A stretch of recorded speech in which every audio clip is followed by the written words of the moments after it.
قيل وكفرت طائفة فأيدنا الذين آمنوا على عدوهم فأصبحوا ظاهرين صدق اللہ العظیم۔ قابل احترام بھائیوں، دوستوں اور بزرگوں اور ہماری مائیں، بہنیں، بیٹیاں، بہوئیں ہیں، اللہ تعالیٰ سے ہم یہ سوال کریں کہ اللہ تعالیٰ آپ کو کیا پسند ہے؟ بھی اللہ کو ہم دیکھ تو نہیں سکتے، لیکن دل میں پوچھ تو سکتے ہیں کہ اللہ آپ کو کیا پسند ہے، تاکہ ہم وہ کام کریں۔ نماز پسند ہے تو نماز پڑھیں اچھی طریقے سے، حج پسند ہے تو حج کریں، عمرہ پسند ہے تو عمرہ کریں۔ کہ آپ کو جب جماعت میں نکلنا زیادہ پسند ہے تو جماعت میں نکلیں، 4 مہینے، 1 سال۔ قرآن پڑھنا پسند ہے تو قرآن پڑھیں۔ یہ ایک سوال ہے کہ آدمی اللہ تعالیٰ سے پوچھے کہ اللہ آپ کو کیا پسند ہے، تو جواب کیا آئے گا بتاؤں؟ کہ نماز پسند تو ہے لیکن اتنی زیادہ نہیں۔ جماعت میں نکلنا، چلہ دینا، 3 چلہ دینا بھی اچھا ہے لیکن ٹاپ نہیں ہے۔ حج کرنا، عمرہ کرنا یہ بھی پسند ہے لیکن یہ ٹاپ نہیں ہے۔ یہ کہا کہ جو قرآن پڑھنا یہ بھی پسند ہے، قرآن پڑھنے والے سے اللہ بات کرتا ہے لیکن یہ ٹاپ نہیں ہے۔ ٹاپ اگر چاہیے تو اللہ کو کیا پسند ہے؟ اللہ تعالیٰ کو اچھے اخلاق پسند ہے۔ دل سے آدمی اچھے اخلاق لوگوں کے ساتھ برتے۔ حدیث میں آتا ہے کہ حشر کے میدان میں اللہ تعالیٰ اس آدمی کی طرف دیکھے گا بھی نہیں۔ دائیں طرف سے آئے گا اللہ تعالیٰ یوں کر لیں گے، یہ آئے گا تو اللہ یوں کر لیں گے۔ اللہ کا بارے میں تاکو تو کھرا، اللہ دیکھے گا بھی نہیں، چاہے جتنی نمازیں پڑھی ہوں، چاہے جتنے حج کیے ہوں، چاہے جتنے چلے دیے ہوں، چاہے جتنے عمرے کیے ہوں، جتنی مساجد بنائی ہو، اللہ دیکھے گا بھی نہیں۔ پوچھا گیا بدبخت کون ہے وہ ایسا آدمی کہ جسے اللہ دیکھے گا بھی نہیں، حالانکہ کام سارے کیے ہیں؟ تو کیا فرمایا کہ اس آدمی کی طرف، اس عورت کی طرف اللہ نہیں دیکھے گا، چاہے کتنا ہی دیندار دنیا میں کیوں شمار نہ ہوتا ہو۔ کون ہے وہ بدبخت آدمی؟ یوں فرمایا کہ جس کی بد زبانی سے، جس کی بد اخلاقی سے، جس کی بد کلامی سے لوگوں نے اس سے ملنا جلنا چھوڑ دیا ہو۔ بعض لوگ ہوتے ہیں نا کہ یار اس سے مت ملو، ان کو ہوگا تو 10 سنائے گا اپنے کو، یہ آتا ہے روایتوں میں۔ اس لیے اللہ تعالیٰ کو اخلاق یہ سب سے زیادہ پسند، بد اخلاقی یہ سب سے زیادہ ناپسند۔ حضور صلی اللہ علیہ وسلم کو جو تعریف کی اللہ تعالیٰ نے، یہ تعریف نہیں ملے گی کہ آپ بہت اچھی نماز پڑھتے ہیں، قرآن میں کوئی آیت نہیں ملے گی آپ کو۔ آپ بہت اچھا قرآن پڑھتے ہیں، قرآن شریف میں کوئی آیت نہیں ملے گی۔ آپ کا حج بہت اچھا ہے، قرآن میں نہیں ملے گا آپ کو۔ کہ آپ کا عمرہ کہ بہت اچھا ہے، یہ نہیں ملے گا کہیں۔ حالانکہ تہجدی پڑھتے تھے، نمازیں پڑھتے تھے، اللہ کے راستے میں بھی جاتے تھے، لیکن آپ کے اخلاق کی تعریف ملے گی۔ وَإِنَّكَ لَعَلَىٰ خُلُقٍ عَظِيمٍ، نبی جی آپ تو بہت اونچے اخلاق پر ہیں۔ اس لیے اخلاق سیکھو، اور اخلاق میں سب سے پہلی آتی ہے کیٹیگری خدمت کی۔ جب ایک پوائنٹ بتاتا ہوں، کوئی مولوی بتائے گا نہیں آپ کو۔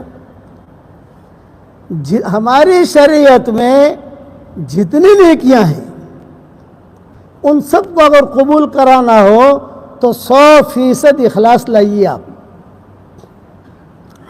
100% کوائف جسے کہتے ہیں ہمارے ہاں، کہ آپ کی جماعت جاری ہے فلاں جگہ بن کے کوائف کیا ہے، جو کتنی مرتبہ چلہ لگایا، کتنی مرتبہ 3 چلے لگائے، برابر عمومی گشت میں شریک ہوتے نہیں ہوتے، مہینے کے 3 دن لگتے تب جا کر ان کا رخ ملتا ہے، خاص طور سے فوراً بھیجنے والوں کے لیے۔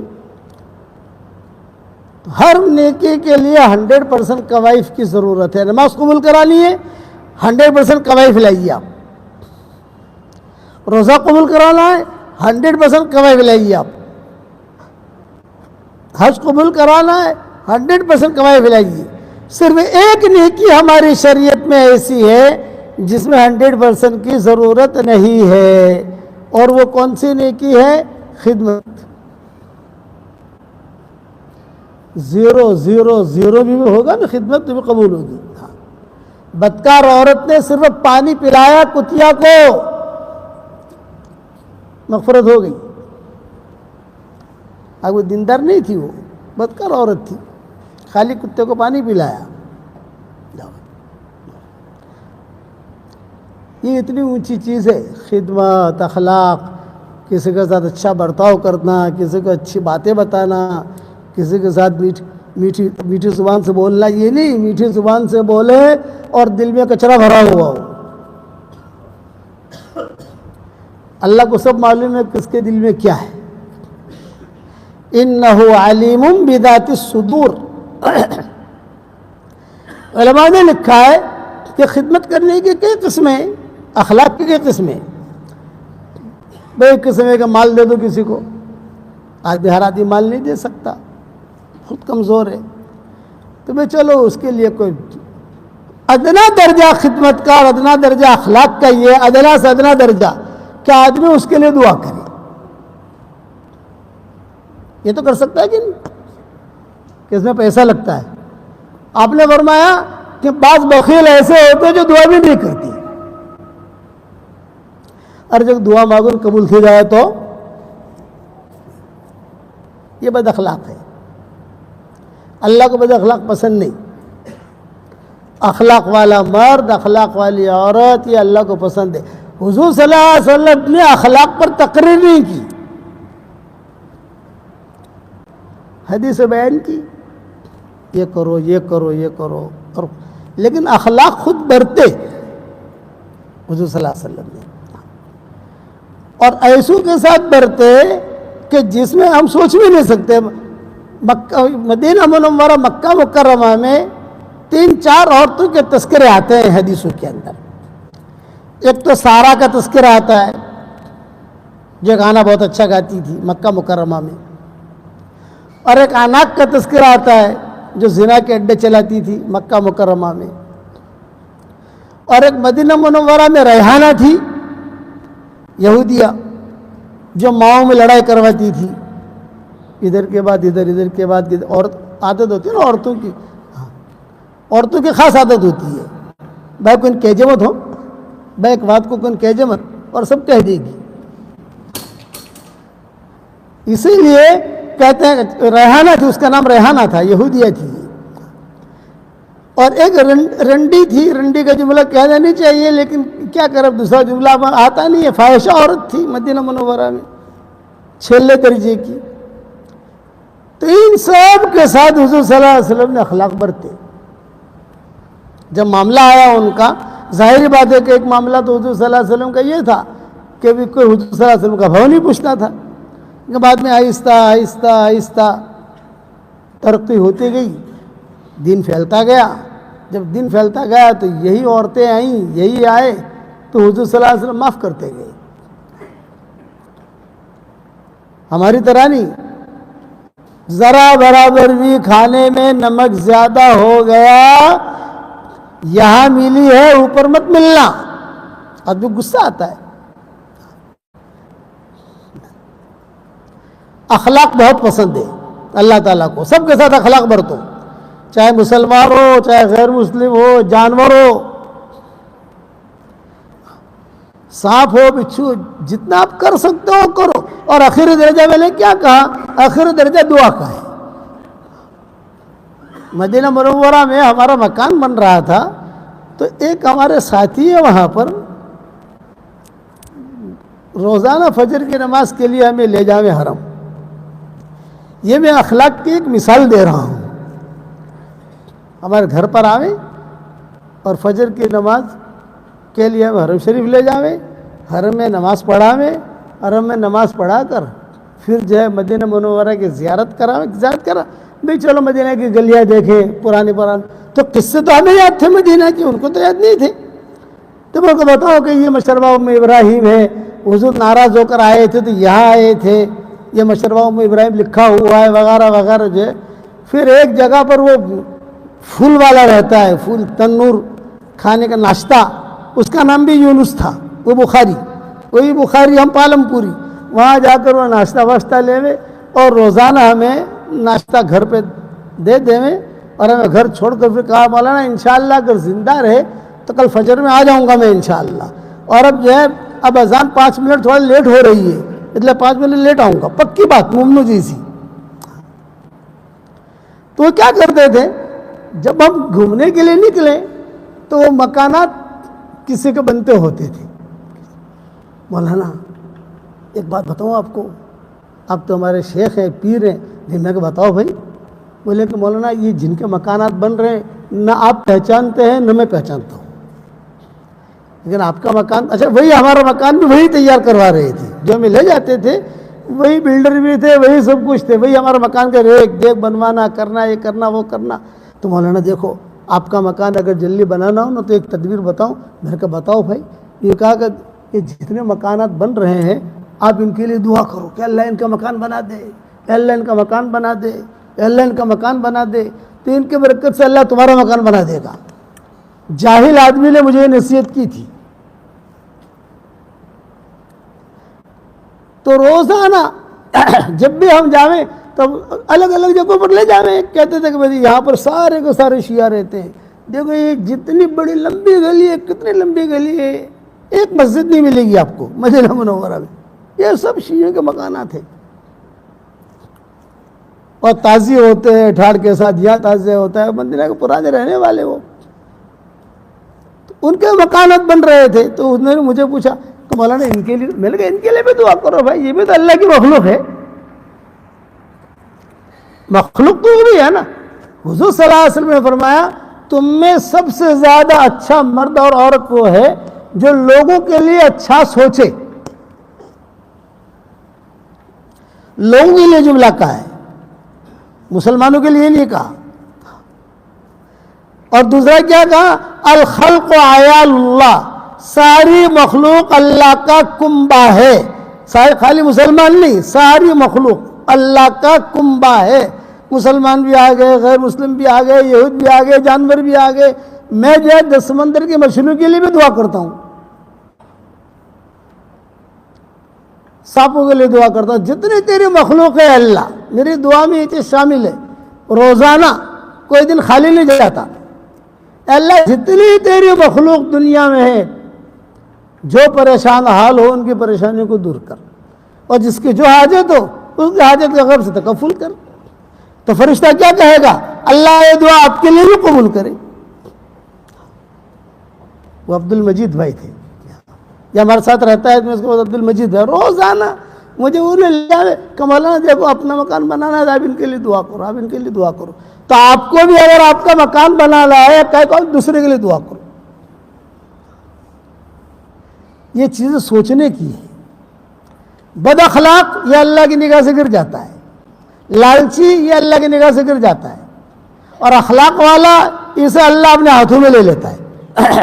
اخلاق والی عورت تو اللہ اس کے ہاتھوں میں لے لیتا ہے. ہمارا گٹھامن کے اندر ہماری خدیجہ پھوپھی رہتی تھی, بہت پرانی بات ہے. ہم جب جاویں ان سے ملنے کے لیے 4 بھائی, خدیجہ پھوپھی 4 بھائی, ہم جاتے تھے وہاں تو وہ تھوڑے تھوڑے گیہوں کے ایسے ڈھگلے بناتی تھی, چھوٹے چھوٹے. میں نے کہا چاچی پھوپھی یہ کیا کیا آپ نے؟ بولی یہ میں نے گیہوں نکالے حضرت شیخ کے لیے, کس کا ثواب حضرت شیخ کو پہنچے. یہ کوئی نکالے مولانا یوسف صاحب رحمۃ اللہ علیہ کے لیے کہ اس کا ثواب اللہ مولانا یوسف رحمۃ اللہ علیہ کو دے. یہ نکالے مولانا انعام الحسن صاحب رحمۃ اللہ علیہ کے لیے, یہ ان کو پہنچے. اور یہ مولانا عمر صاحب کے لیے میں نے نکالے, اس کا ثواب ان کو پہنچے. یہ مولانا تھانوی کے لیے نکالے. بوڑھی عورت ہے, جاہل عورت ہے, لیکن اس کا دین کتنا, اس کا دل کتنا صاف ہے. تو میں نے کہا مارا بلے, کیونکہ تارا بلے بھی اسے بھائی, میں کہا تارا بلے بھی اسے, تو بھی ہمارا 100 کروڑ آپ کے لیے بھی ہے. اس لیے آج ہمارا مجمع یہ نیت کرے کہ ہمیں اچھے اخلاق برتنے، کم از کم دعا کر لو، یہ تو کم سے کم درجہ ہے۔ کسی کا مکان دیکھو، کسی کے بچی کا مسئلہ دیکھو، کسی اچھالو مت، نگلنا سیکھو، اگلنا نہیں۔ ہمارے دعوت کا کام جب انتشار شروع ہوا، شورا عمارت، تو میں تو مرکز کا بیٹا ہوں نا بھائی، مجھ سے زیادہ کون جانتا ہے بھائی؟ مجھ سے زیادہ کون جانتا ہے؟ میں تو مرکز کا بیٹا ہوں، میں وہیں پیدا ہوا، وہی رہا، وہی دیکھا ہے کا۔ تو میں ہمارے ساتھیوں کی نصیحت کرتا ہوں، نگلو، اگلو مت، اگل کر اپنی آخرت خراب مت کرو بھائی۔ اپنی آخرت کیوں خراب کرتے ہو؟ جو کام کرنا ہے کرو، یہ ہماری ترتیب ہے شورا کی، سیدھی سادھی ترتیب ہے، ہم کو لڑائی بڑائی کرتے ہی نہیں ہے، جماعت کی ترتیب۔ نکلو، اگلو مت، پیلو آواز کچھ پتہ نہیں ہے کون اچھا ہے کون برا ہے، وہ تو حشر کا میدان میں پتہ چلے گا کون اچھا ہے کون برا ہے۔ اس لیے آج کی اس مجلس سے اچھے اخلاق لے کر اٹھو، اور آخری درجہ دعا کا ہے۔ اللہ نے پیسہ دیا ہے، چپکے سے پیسہ دے دو۔ اللہ نے اگر پیسہ دیا تو پیسہ دے دو، 1000 روپیہ دے دو، 2000 روپیہ دے دو۔ نہیں دیا ہے تو کم سے کم تنہائی میں آدمی، اور میری یہ دعا پکڑ لو آپ کہ اللہ تیرے مخلوق میں سے جو پریشان حال ہو ان کے پریشانیوں کو دور کر۔ اللہ کی مخلوق پھیلی ہوئی ہے دنیا کے اندر، اور جس کی جو ضرورت ہو اس کی ضرورت کے تو خیر سے تکفل کر۔ لیکن حضور صلی اللہ علیہ وسلم نے الخلق عیال اللہ کہا ہے۔ اب حضور نے اخلاق کیسے برتے، اس پر ایک دو قصے سنا دوں آپ کو۔ مدینہ منورہ میں ایک لڑکی تھی، اس کا نام تو حدیثوں میں نہیں آتا، فاحشہ تھی۔ روزانہ جو ہے وہ بند سنور کر، عطر لگا کر، خوشبو لگا کر وہ روزانہ نکلے۔ تو چونکہ مدینہ منورہ میں یہود بھی رہتے تھے، مسلمان بھی رہتے تھے، مشرکین بھی رہتے تھے، نصاران بھی رہتے تھے، نصارہ مکہ مکرمہ میں تھے، اور یہاں یہ 3 قومیں زیادہ تھی، مسلمان، یہود اور مشرکین۔ اور یہ لڑکی جو ہے سب کو پہچانتی تھی، اور روزانہ بن ٹھن کے نکلے تو یہ سارے کے سارے کہتے تھے کہ وہ نکلی ہے، تو لوگ اپنا رستہ الگ کر لیتے تھے۔ کیوں کہ بھئی یہ دیکھو پتہ نہیں، اچھا اس کی عادت یہ تھی رستے میں چلتے چلتے لوگوں کا ہاتھ پکڑ لے گئے۔ ایک مرتبہ نکلی تو اتفاق تھا کہ حضور صلی اللہ علیہ وسلم بیٹھے ہوئے کھانا کھا رہے تھے۔ اس نے یوں دیکھا کہ حضور کھانا کھا رہے ہیں، تو یہ تو حضور کی طرف چلی، خرامہ جیسا عادت ہوتی ہے ان عورتوں کی۔ اب صحابہ نے دیکھا کہ یار یہ تو سیدھی حضور صلی اللہ علیہ وسلم کی طرف جا رہی ہے، شاید آگے چل کر کسی اور گلی میں چلی جائے، نہیں کسی گلی کی طرف دیکھا بھی نہیں، اچھا حضور صلی اللہ علیہ وسلم کو پتہ نہیں کہ وہ آ رہی ہے۔ آپ صلی اللہ علیہ وسلم کی عادت شریفہ تھی کہ آپ خاموشی سے اپنا کھانا کھاتے تھے، زیادہ بات نہیں کرتے تھے، خاموشی کے ساتھ گھر والوں کے ساتھ کھانا کھاتے ہیں تو خاموشی کے ساتھ کھانا کھایا، اور جو بھی کھانا ملا وہ کھا کر جو آپ صلی اللہ علیہ وسلم فارغ ہو کر اپنی مسجد نبوی میں آ جاتے تھے۔ وہ آ کر حضور صلی اللہ علیہ وسلم کے سامنے کھڑی ہو گئی۔ حضور صلی اللہ علیہ وسلم اکیلے، اتفاق تھا کہ حضور اکیلے تھے، من حضور صلی اللہ علیہ وسلم کے ساتھ حضرت بلال ہوا کرتے تھے، کبھی حضرت انس ہوا کرتے تھے، یہ لوگ ہوا کرتے تھے خدمت کے لیے۔ اکیلے حضور کھانا کھا رہے اور وہ آ کے کھڑی ہو گئی۔ حضور صلی اللہ علیہ وسلم نے دیکھا، آپ کو معلوم تھا کہ یہ ہے ایسے گڑبڑ ہے مدینہ منورہ میں، تو اس نے آتے ہی کیا کہا، یا محمد اتاکلوا کما یاکل العبد، اے محمد ایسا کھاتے ہو جیسے کوئی غلام کھاتا ہے۔ تو آپ نے کیا کہا، نعم انا آکل کما یاکل العبد، میں اللہ کا بندہ ہوں، اللہ کا غلام ہوں۔ تو اس نے دوسرا سوال کیا، یا محمد تاکل وحیدن، آپ وطنسانی، آپ اکیلے کھا رہے ہیں، مجھے نہیں کھلا رہے۔ چھیلنے درجی کیے، اور حضور صلی اللہ علیہ وسلم ٹاپ 1 ہے. اگر کوئی ہمارے ساتھ ایسا معاملہ کرے تو کمال پل کا رستہ ہی بھلوا دے میں اس کو کہ تاجے مت گمنا طرف. اور وہاں حضور کیا وہ کہہ رہی ہے حضور کو, سارے صحابہ دیکھ رہے ہیں دور کھڑے ہیں, اور کیا کہہ رہی ہے, اکیلے کھا رہے مجھے نہیں کھلا رہے. تو آپ نے فرمایا پھر کھا لے, میرے ساتھ بیٹھ جا کھا لے. تو اس نے کہا نہیں, اپنے ہاتھ سے کھلائیے. یہ تیسرا سوال. تو آپ نے جو ہے اپنے ہاتھ سے یہ لقمہ کہا نہیں, اپنے منہ کا لقمہ کھلائیے. اطعمنی ما فی فیک, آپ کے منہ میں جو ہے نا وہ لقمہ کھلائیے آپ. تو حضور صلی اللہ علیہ وسلم نے اپنے منہ میں سے لقمہ نکالا, اپنے ہاتھ میں رکھا اور اس کو دیا, لے بھی کھا لے. یہ ٹاپ درجے کے اخلاق ہیں, اس سے اونچے اخلاق نہیں ہو سکتے. اس نے جو لقمہ کھایا, لقمہ کھاتے ہی اس نے کہا اشہد ان لا الہ الا اللہ واشہد انک رسول اللہ. مدینہ منورہ کی بہترین آپا بن گئی. آپا, آج کل ہمارے مردوں کو پیر بننے کا شوق ہوتا ہے, پیر, اور عورتوں کو آپائی بننے کا شوق ہوتا ہے. تو تسبیح پکڑنے سے آپا نہیں بنتا کہ تسبیح پکڑ لو آپا بن گئی, نہیں, وہ تو اللہ بناتا ہے. خالی امامہ پہن لو پیر بن گئے, یہ نہیں ہوتا. وہ تو سارا نظام اوپر سے چلتا ہے. آپا بن گئی. اب یہ جب مسلمان ہو گئی, رضی اللہ تعالیٰ عنہ بن گئی, ایسے دیندار بنی, ایسے دیندار بنی کہ لوگوں نے خواہش ظاہر کی کہ ہمارا رشتہ کرا دیجئے اس کے ساتھ. پھر چھلے درجے کی ادفع باللتی ہی احسن فَإِذَا الَّذِي بَيْنَكَ وَبَيْنَهُ عَدَاوَةٌ كَأَنَّهُ وَلِيٌّ حَمِيمٌ. یہ جادلہم باللتی ہی احسن. اس لیے 3 درجے یاد رکھنا. ٹاپ آدمی کون ہے, ٹاپ عورت کون ہے, جو خاموش رہے, زیادہ پٹ پٹ بولے نہیں. اور دوسرے نمبر پر کون ہے کہ وہ جو بدتمیزی کا جواب نہ دے. کوئی بدتمیزی کرے آپ کے ساتھ, اس کا جواب مت دو.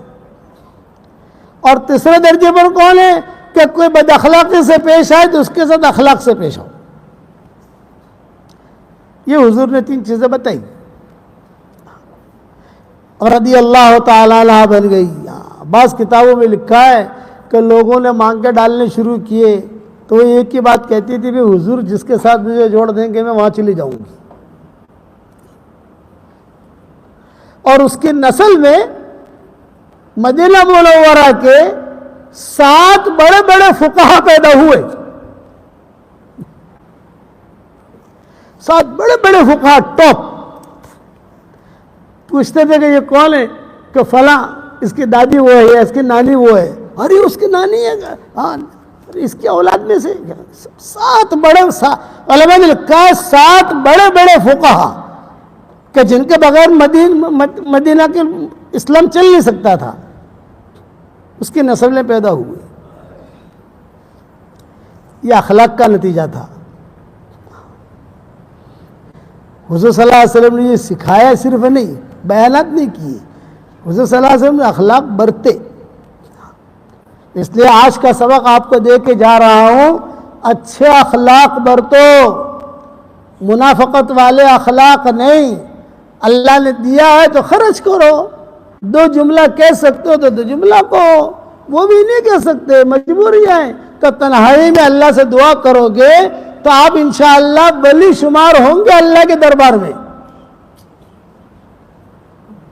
میرے والد صاحب رحمۃ اللہ علیہ, ان کا ایک مزاج تھا استہزار. مرکز نظام الدین میں کوئی بیمار ہوتا تو والد صاحب رحمۃ اللہ علیہ کہتے ہیں یونس وہ مولوی صاحب بیمار ہے یا وہ طالب علم بیمار ہے, ہم جو عیادت کے لیے جائیں گے تو ذرا 10-15 روپے کے کیلے لے لو, آم کا زمانہ تو آم لے لو, وہاں جائیں گے. تو میں عصر کے بعد کیلا آم لے کر تیار رہتا. ابا چلے, بولے ابھی نہیں جائیں گے, ابھی نہیں, مغرب کی نماز پڑھ کے جائیں گے. میں کہا ابا فارغ ہو جائے, ٹائم ہے.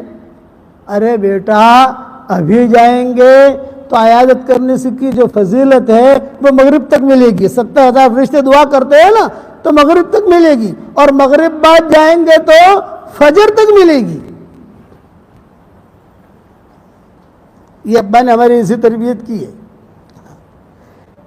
ابھی جائیں گے تو مغرب تک وہ فرشتے دعا کریں گے، بعد میں ختم، اور مغرب بعد جائیں گے تو راتیں لمبی ہیں، فجر تک جو فرشتے ہمارے لیے دعا کریں گے۔ تو فرشتے کو ذرا ڈھنگ سے خدمت میں لگانا نا اپنے، جب اللہ نے دیا ہے تو مغرب کی نماز پڑھنے کے بعد جاتے تھے لے کر۔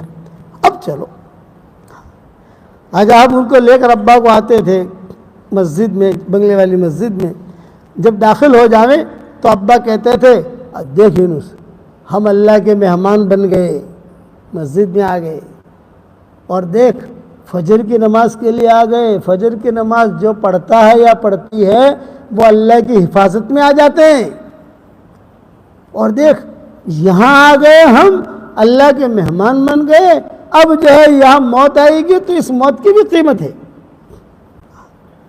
اس قسم کی باتیں ابا ہمیں سمجھاتے تھے، اور پھر کہتے تھے دیکھو حدیثوں میں آتا ہے، عبداللہ ابن عباس رضی اللہ تعالیٰ عنہ فرماتے ہیں کہ ایک صحابی حضور صلی اللہ علیہ وسلم کے پاس آئے اور آ کر یہ کہا کہ حضرت میں سفر میں جاتا ہوں تو میرا ایکسیڈنٹ بہت ہوتا ہے، ایکسیڈنٹ، حادثے۔ آپ کو سمجھانے کے لیے کہہ رہا، کبھی ٹائر خراب ہو گیا، کبھی بریک جو ہے فیل ہو گئی۔ اس زمانے میں ٹائر بہر تو تھے ہی نہیں، لیکن حادثوں میں سب آتا ہے۔ سفر میں جاتا ہوں بیمار پڑ جاتا ہوں، سفر میں جاتا ہوں تو گھر سے بیماری کی خبر آتی ہے، بچہ بیمار ہو گیا۔ عبداللہ بن عباس بیٹھے ہوئے تھے اور اس آدمی نے آ کے شکایت کی، کہتے مجھے بہت ٹینشن رہتا ہے، اب سفر میں جانا ضروری، سفر میں جاؤں تو ٹینشن پر ٹینشن کے پتہ نہیں، کبھی سانپ سامنے آ جاتا ہے، کبھی سانپ یہ سامنے آ جاتا ہے، کبھی بچھو آ جاتا ہے۔ اس زمانے کے سفر ایسے ہوتے تھے، میں بھاگتا ہوں، کبھی برے خواب دیکھتا ہوں، یعنی سفر میں جانے کے بعد حادثوں کا ڈر رہتا ہے، اور حادثے ہوتے بھی ہے۔ اٹھنی مر گئی، اب آدمی کہاں سامان اٹھا کر گھومے؟ تو حضور صلی اللہ علیہ وسلم نے اسے کہا کہ سفر میں نکلنے سے پہلے نہیں، روزانہ صبح میں ایک دعا پڑھ لیا کر۔ وہ حضور نے سکھایا ان کو، کہ حضور صلی اللہ علیہ وسلم نے صرف ان کو نہیں سکھایا، وہ تو ان کا قصہ ہوا، حضور نے ہمیں بھی سکھائے، قیامت تک کے لیے ہے۔ تو بتاؤ کمال پورا آپ کو سکھاؤں؟ ارے بتاؤ تو صحیح بھائی، سکھاؤں، ہماری فیس ملے گی۔ سارا مجمع یہ نیت کرے کہ اخلاق کے ساتھ زندگی گزاریں گے، کم سے کم درجہ ہے دعا کا، یہ تو ہر آدمی کر سکتا ہے۔ حضور صلی اللہ علیہ وسلم نے فرمایا، پڑھو میرے ساتھ، بسم اللہ علی نفسی و اہلی و مالی۔ تین چیزیں بتا دی حضور نے، کتنے آسان۔ میری ذات پر بسم اللہ، میری فیملی پر بسم اللہ۔ اہل کا مطلب خالی بیگم نہیں ہے، پوری فیملی ہے، خالی فرشی حور نہیں ہے، بیڑی انتقالی، سب فیملی میں سب آ گئے، باپ بیٹا بھائی بہن سب آ گئے۔ اہلی کا مطلب یہ، اسی لیے میں اس کا ترجمہ میرے گھر والے نہیں کرتا، میں اس کا ترجمہ کرتا ہوں میری فیملی، بھائی بہن چچا چچی پوتے پوتیاں نواسے نواسیاں سب آ گئے۔ پہلے کہا بسم اللہ علی نفسی، میری ذات پر بسم اللہ، باہلی میری فیملی پر بسم اللہ، بمالی میری ساری پراپرٹیوں پر بسم اللہ۔ خالی روکڑا پیسہ نا، جو پراپرٹی ہے آپ کی دکانیں ہیں، آپ کے باغات ہیں، آپ کی زمینیں ہیں، آپ کے جو ہے پیسے ہیں، آپ کے کاروبار ہے، کہ یہاں کاروبار ہے وہاں کاروبار ہے، مالی سے مراد ساری پراپرٹیاں ہیں جو بھی ہو۔ وہ صحابی کہتے ہیں کہ میں نے پڑھنا شروع کیا، جب تک میری موت کا وقت نہیں آیا سفر کرتا رہا، کبھی بھی مجھے کوئی نقصان نہیں ہوا۔ تو ابا ہمیں کہتے تھے کہ روزانہ گھر سے نکلتے وقت پڑھ بیٹا بسم اللہ علی نفسی و اہلی ومالی، ایسا پڑھوا کے نکالتے تھے. بولے اس کے فائدے بہت ہیں. یہ یقین آپ بھی اپنی بچی کی عادت ڈالو کہ گھر سے نکلے بسم اللہ علی نفسی و اہلی و مالی. میں نے میری کتابوں میں ابھی یہ حدیث لایا نہیں ہوں، جس ہماری کتابوں میں ان کا ہتھیار ہے وہ لمبی بڑی انس بن مالک کی دعا ہے، یہ ہے وہ سب ہے، لیکن ابھی یہ ٹکڑا لایا نہیں ہوں. اب آہستہ آہستہ دوسرا جب تیار ہوگا تو اس میں آ جائے گی انشاءاللہ. سبق میں آتا ہے، بس آج ہی آیا ہوگا سبق میں، آج ہی میں نے بھیجا ہے. تو یہ عادت ڈالو، صبح میں ایک مرتبہ پڑھ لو. کتنی فضیلت ہے. استحضار ہونا چاہیے. جو فجر کے وقت میں ایک مرتبہ اتنا کہہ دے کہ اللہ میں تجھ سے راضی ہوں، میں تیرے نبی سے راضی ہوں، اور تو نے مجھے جو اسلام دیا ہے اس سے راضی ہوں. 3 باتیں کہنی ہیں.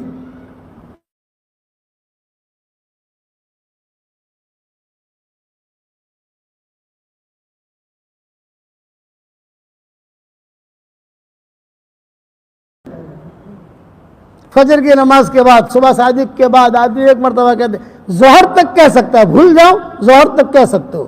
صبح کی دعاؤں کا ٹائم ظہر تک کا ہے، اور شام کی دعاؤں کا ٹائم عصر سے لے کر صبح صادق تک کا. میں نے لکھ دیا ہے میری مومن کے ہتھیار کے اندر. ایک مرتبہ کہہ دے تو حضور صلی اللہ علیہ وسلم کیا فرماتے ہیں؟ میں ذمہ دار ہوں اس کا ہاتھ پکڑ کے جنت میں داخل کرا دوں گا. فضیلتیں کتنی ہیں. لیکن یہ ملے گا کب؟ جب ہمارے اخلاق اچھے ہوں گے. ہم نے دعائیں پڑھی، سب کچھ پڑھا، اور بد اخلاقی کی تو ہماری چیزیں نکل گئی. وہ یاد رکھنا کہ حشر کے میدان میں اللہ اس کی طرف دیکھے گا بھی نہیں، چاہے جتنا دیندار ہو، کہ جس کی بد زبانی سے لوگ ملنا چھوڑ دیں. جب میں نے وائرل کیا 1 سال ہوا، تقریباً 4 کروڑ یا 5 کروڑ لوگوں نے دیکھا ہوگا دنیا کے اندر. اور لوگوں نے ہمیں کہا کہ بھی اب ہماری زبان ٹھیک کریں گے ہم. بد اخلاقی نہیں. بد اخلاق اللہ کی نگاہ سے گر جاتا ہے، چاہے جتنا پیسہ ہو، چاہے جتنا اچھی تقریر کرتا. ہمارے دعوت کے ساتھی ہم دیکھتے ہیں نا بھائی، ہم تو وہاں کے بیٹے ہیں. تمہارے ساتھیوں کو کہتا تھا بھی ان سے زیادہ ملو مت، ان کو تو خالی ہدیہ دے دو، لفافہ دے دو. بھائی سمجھ گئے نا؟ لفافہ دے دو، کپڑا دے دو، تعریف. ماشاء اللہ ماشاء اللہ، آپ کا بیان بہت اچھا تھا، جزاک اللہ جزاک اللہ، اپنا نکل جاؤ. حضور صلی اللہ علیہ وسلم نے اخلاق سب کے ساتھ برتے، اپنوں کے ساتھ، غیروں کے ساتھ، پرائیوں کے ساتھ. یہ سارا جو تھی، سارا یہ گانے والی تھی. مکہ مکرمہ میں اس کا گانا بہت اچھا تھا، لوگ سنتے تھے. میں بھی سنتی تھی زمانے جاہلیت کے اندر. آج کل حتیم ہے نا، حتیم، وہاں پر اس کا خیمہ لگتا تھا، اور مشرکین مکہ اور نجد سے، طائف سے، ادھر سے ادھر سے مشرکین مکہ آتے تھے وہاں پر، اور وہ وہاں آ کر جو اسے ٹائم لیتے تھے، بھی آج کی رات ہماری یہاں، کل کی رات ہماری، پرسوں کی رات ہماری. کھانا پکتا تھا، یہ ہوتا تھا زمانے جاہلیت کے اندر. اور وہ گانا گاتی تھی، اور گانا بھی گاتی تھی. تو بعض بے ایمان ایسے تھے کہ جو حضور صلی اللہ علیہ وسلم کے بارے میں کہتے تھے کہ تم حضور کے بارے میں کچھ برائیاں کو، گالیاں دو حضور کو. اس کو تو پیسے سے مطلب تھا، تو گالیاں بھی دیتی تھی. حضور صلی اللہ علیہ وسلم سنتے تھے کہ یہ جو میرے خلاف باتیں کرتی ہے، میرے خلاف. اب ایسا ہوا کہ ایک مرتبہ، اچھا چھلے درجے کی ہے نا سارا. اب ایک مرتبہ وہ آئی مدینہ منورہ. اچھا مکہ والے سب پہچانتے تھے، گانے سب نے سنے، ٹپ دیتے تھے، ٹپ. زمانہ جاہلیت میں حضرت عمر ہیں اور عدی بن حاتم میں، دوسرے جو بھی وہاں رہتے تھے وہ لوگ جو ہے ٹپ دیتے تھے. کیوں؟ کہ بھائی یہ گانا اور گا اور گا اور گا. زمانہ جاہلیت میں مشہور عورت تھی سارا. روایت، ایک روایت میں اس کا نام سلمہ آتا ہے، اور ایک روایت میں اس کا نام سارا آتا ہے، لیکن سارا والی روایت زیادہ مضبوط ہے. میں نے میرے قرآن میں اس کا نام سارا ہی لکھا ہے. جب میں کام کر رہا ہوں تو سارا لکھا ہے، سارا کا قصہ، بس اتنا. یہ مدینہ منورہ آ گئی. حضور کو کچھ پتہ نہیں. صحابہ کو پتہ چلا لیکن کسی نے کوئی تذکرہ نہیں کیا. ماؤں کو پتہ چلا تو ماؤں نے حضور صلی اللہ علیہ وسلم سے کہا کہ حضرت کو سنا؟ نہیں. یہ کہ وہ سارا آئی ہے. کون سا سارا؟ ارے مکہ والی. اچھا اوہو اللہ خیر کرے. وہ یہاں کیوں آئی؟ کہیں اڈا بڈا نہ کھولے. یہاں مدینہ کا پاکیزہ معاشرہ ہے, پاک صاف معاشرہ ہے کہ ہمارا معاشرہ خراب نہ کرے.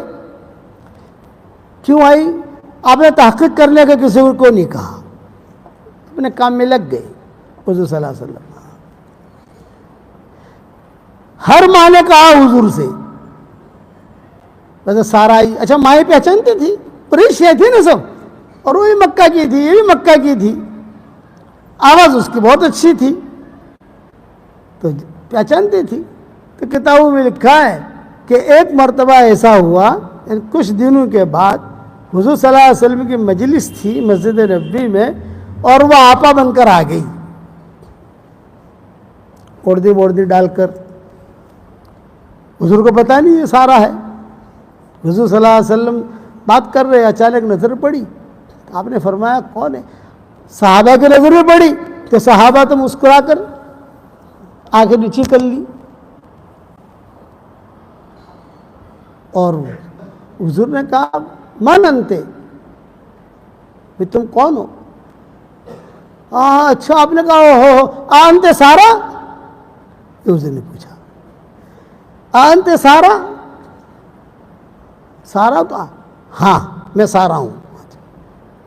اب دیکھو حضور کا اخلاق دیکھو, کیوں آئی ہو سارا تم یہاں؟ حدیث کے جملے کہہ رہا ہوں, جئت مہاجرہ, ہجرت کر کے آئی. اس زمانے میں لوگ ہجرت کر کے آتے تھے. ہجرت کر کے آئی ہو؟ تو اس نے کہا اللہ نہیں. تو جئت مسلمہ, اسلام لانے آئی ہو. ایک عورت آئی ہے مکہ سے, لڑائی کے لیے تو نہیں آ سکتی. مدینہ منورہ کوئی آئے, 50-60 آدمی 100 آدمی ہتھیار لے کر آئے مدینہ منورہ میں, یہ سمجھا جاتا تھا کہ یہ لوگ لڑنے کے لیے آئے ہیں. اب ایک عورت ایک مرد کیا لڑائی کرے گی؟ اتنا بڑا قافلہ ہے مسلمانوں کا وہاں. تو آپ نے فرمایا جئت مہاجرہ. سب سن رہے, کتابوں میں لکھا ہے چونکہ وہ جہاں کھڑی تھی وہاں ماؤں کے مکانات بھی قریب قریب تھے سب, تو ماؤں نے بھی جھانک کر دیکھنا شروع کر دیا. یہاں دیکھو سارا آئیے, سارا آئیے. مکہ والے جانتے تھے سب. حضور سوال کر رہے ہیں جئت مہاجرہ, ہجرت کر کے آئی؟ اسلام لانے نہ. تو کیوں آئی ہو؟ تو سارا نے کہا کہ حضرت میں جوان تھی, اب بڑھاپے نے ڈیرا ڈال دیا, اور جو ہے میں گانا گاتی تھی, آواز میری اچھی تھی, لوگ مجھے پیسہ دیتے تھے, میرے روزی روٹی چلتی تھی, دھندا بھی چلتا تھا. اب جو بڑھاپے نے ڈیرا ڈال دیا, اور جو مجھے پیسہ دینے والے تھے میرے گاہک تھے اچھے, وہ بدر میں مارے گئے, اور جو اچھے گاہک تھے وہ آپ کے پاس آ گئے سارے کے سارے. صاحب بیٹھے ہوئے تھے نا صحابہ, یہ آپ کے پاس آ گئے. اب میرا دھندا بند ہو گیا. یعنی مکہ مکرمہ میں جو میرے اچھے کسٹمر تھے وہ سارے کے سارے یہاں آ گئے. میرا قرآن نکالنا اندر سے, وہ سارے کے سارے یہاں آ گئے. تو حضور نے فرمایا اچھا سارے کے سارے یہاں آ گئے, تم چاہتی کیا ہو یہ بتاؤ. اس نے کہا حضرت میں صرف اتنا چاہتی ہوں, قرآن دے دو, میں صرف اتنا چاہتی ہوں کہ آپ میری مدد کریں. اچھا کیا مدد چاہتی ہوں؟ حضور نے یہ نہیں کہا تو نے اتنے گانے گائے, تو نے میرے خلاف اتنے اشعار پڑھے, تو نے یہ کیا, بھائی مارو اس کو, نکالو یہاں سے. کیا مدد چاہتی ہے بتا. فرمایا حضرت مجھے کچھ پیسے مل جائیں, کھانا مل جائے, کھجوریں مل جائیں, جی میری زندگی چلے. آپ نے فرمایا ضرور. تو آپ نے کیا کہا کہ دیکھو بھائی یہ آئی ہے ہمارے یہاں جیسی بھی ہے, ابھی مسلمان نہیں ہوئی ہے, اس کے اسلام کا تو بات کا بہت قصہ ہے, فتح مکہ سے پہلے کا قصہ ہے. اب یہ جو ہے یہ آئی ہے تو میں تم لوگوں پر بوجھ نہیں ڈالوں گا. سب سے پہلے حضرت نے یہ اخلاق برتی, میں تم سے چندہ نہیں مانگوں گا. صحابہ سے کہا میں صرف میرے خاندان والوں کو کہوں گا کہ سارا کی مدد کرو. قریش بنو ہاشم نے کہا کہ جو ہے تم سارا کی مدد کرو. جس کے بعد انگوٹھی ہو سونے کی انگوٹھی دے دو، ہار ہو ہار دے دو، پیسے ہو پیسے دے دو، کھانا ہو کھانا دے دو، کھجوریں ہو کھجوریں دے دو. یہ حضور نے اعلان کیا. جب حضور صلی اللہ علیہ وسلم نے اعلان کیا تو روایتوں میں یہ ہے کہ سب نے جو یہ ہاتھی نہیں بولتا ہے. دیکھو یہ میں نے سب اس کا نام بھی لکھا ہے سارا. یہ دیکھو مولانا سارا یہ ہاتھی نہیں بولتا ہے. یہ اس پر یہ آیتیں نازل ہوئی ہیں. یہ لے میں کام کر رہا ہوں میرے قرآن کے اوپر. ترجمہ ہمارا جو آیا ہے ریاض القرآن، تھوڑا تھوڑا ترجمہ بھی دیکھو بھائی. ایک ایک آیت کا ترجمہ، ایک ایک آیت کا پتہ چلے گا اللہ کیا کہتا ہے. اتنا آسان ترجمہ میں نے کیا ہے کہ مقدمے میں لکھا ہے کہ اگر اب بھی ترجمہ نہیں پڑھو گے تو حشر کے میدان میں یہ مت کہنا کہ کسی نے اتنا آسان ترجمہ کر کے ہمیں نہیں دیا تھا. اتنا آسان کیا ہے میں نے، بہت آسان ترجمہ کہ ہماری ممنوعی بھی سمجھ لے اور میوات کی عورت بھی سمجھ لے. ہمارے یہاں تو دو کیٹیگریاں ہیں، ممنوعی سمجھ لے. اب تو ممنوعی ہوشیار ہو گئی، پہلے اتنی ہوشیار نہیں ہوتی تھی. اور لیکن میوات کی عورتیں ابھی بھی سیدھی ہیں. جو اندر میوات کی عورتیں ابھی بھی سیدھی ہیں، وہ بھی ہوشیار نہیں ہوئی. ان کو دہلی کا پانی نہیں پہنچا ہے. ہمارے یہاں تو بمبئی کا پانی پہنچ گیا. اب تو یہ اپنے کو بھی بیچ ڈالی ایسی ہو گئی. اب تو ایسے بھی قصے ہونے لگے نا بھائی. تو حضور صلی اللہ علیہ وسلم نے یہ کہا کہ دیکھو دو جمع کرو. تو عائشہ نے کچھ دیا، حضرت میمونہ نے کچھ دیا، ام سلمہ نے کچھ دیا، حضور نے کچھ دیا، سب نے کچھ دیا اور دے دلا کر جو ہے پوٹلی بنائی اور سارا سے کہا یہ لے جا. یہ اخلاق برتے. ایک جملہ نے کہا آئیے تو مسلمان ہو جائے نا بھائی. مسلمان ہونا ہو تو ٹھیک ہے، حاضر ہے. لیکن یہ بھی تو اتنا دور سے آئی، مدد لینے آئی، تو ہم تجھے خالی ہاتھ نہیں چھوڑیں گے. جب نکلنے لگی تو زمانے جاہلیت میں اس کے خاص دوست تھے حاتب ابن ابی بلتع. یہ خاص تعلقات تھے، یمن کے تھے. یہ حاتب ابن ابی بلتع بہت مالدار تھے اور رئیس تھے. زمانے جاہلیت میں بہت پیسہ دیتے تھے. ان کے تعلقات زمانے جاہلیت میں بہت رہے. یہ سارا جب نکلنے لگی، حاتب ابن بلتع بھی وہیں کھڑے تھے. تو حاتب ابن بلتع نے دیکھا، کہا کہ میرے سارا تو کہاں ٹھہری ہے؟ تجھ سے مجھے پرائیویٹ ملنا ہے، ایک کام ہے. کہاں ٹھہری ہے تو؟ یہاں. تو سارا نے اشارہ کر کے کہا فلاں جگہ ٹھہری ہوں، میں رات کو آتا ہوں. یہ حاتب ابن بلتع جو رات کو پہنچ گئے سارا کے پاس. مدینہ منورہ آرام سے سویا ہوا ہے، سب سوئے ہوئے ہیں، حضور صلی اللہ علیہ وسلم کو کچھ پتہ نہیں. تو سارا نے کہا بتا کیا کام ہے؟ میں دیکھ مجھے کوئی اور کام نہیں ہے، میں مسلمان ہوں اور حضور کا ساتھی ہوں. صرف کام اتنا ہے، میرا ایک خط ہے، مکہ والوں کو چپکے سے جا کے دے دینا. تیرا کام اتنا ہے، لیکن کسی کو پتہ نہ چلے. ٹاپ سیکرٹ ہے، بہت اہم خبر ہے اس کے اندر. بس مکہ کے جو بڑے بڑے لوگ ہیں، ابو جہل تو مر گیا تھا، ابو سفیان ہے، حکیم ابن حزام ہے، عکرمہ ابن ابی جہل ہے، صفوان ابن امیہ ہے، سہیل ابن عمرو ہیں، یہ سب چودھری تھے اس وقت میں. کسی کے بھی ہاتھ میں دے دینا. سارا نے کہا ٹھیک ہے. حاتب ابن بلتع جو ہے وہ خط دے کر گھر پہ آ گئے. وہ سارا دوسرے دن نکل گئی حضور کا ہدیہ لے کر. اس نے ہدیہ دیا تھا نا، وہ لے کر اور خط لے کے نکل گئی. اور یا قرآن کی آیتیں نازل ہو گئی کہ دیکھو تمہارا سارا راز لے کر جا رہی ہے وہ عورت، تمہارا سارا راز ہے. تو حضور نے صحابہ کو جمع کیا، بھئی کیا کرنا ہے بھائی؟ یہ سارا راز لے کے جا رہی ہے، کیا کرنا ہے؟ کون جا کے پکڑتا ہے؟ بتاؤ مجھے، خبر کرو. حضرت علی نے کہا میں تیار ہوں. دوسرے صحابی نے میں تیار ہوں. ہم تیار ہیں، ہم جائیں گے وہاں. جاؤ. دیکھو مارنا مت، ڈانٹنا مت، آنکھیں مت دکھانا، عورت ذات ہے، جنگل میں تمہیں ملے گی، کہ بد اخلاقی مت کرنا کچھ. صرف تمہارا کام اتنا ہے، وہ خط لے آؤ اور کچھ نہیں. چنانچہ گئے، اس کو پکڑ لیا. یہ تو جوان تھے سارے، وہ تو عورت تھی. وہ اپنے رفتار سے جا رہی تھی، یہ اپنے رفتار سے دوڑے. کہا بھی ہمیں خط دے دو. اس نے کہا خط نہیں ہے میرے پاس. میں کہا ہے. آسمانوں سے خبر آئی ہے کہ ہے، بات پکی ہے، خط دو۔ اب وہ ایک جگہ ہوتے ہوتے اقرار کر لیا خط ہے، لیکن میں ابھی ایسے دوں گی نہیں، آپ لوگ چہرے یوں کرو، میں نے جہاں چھپایا ہے وہاں سے میں نکال کر تمہیں دوں گی۔ بہت اچھا۔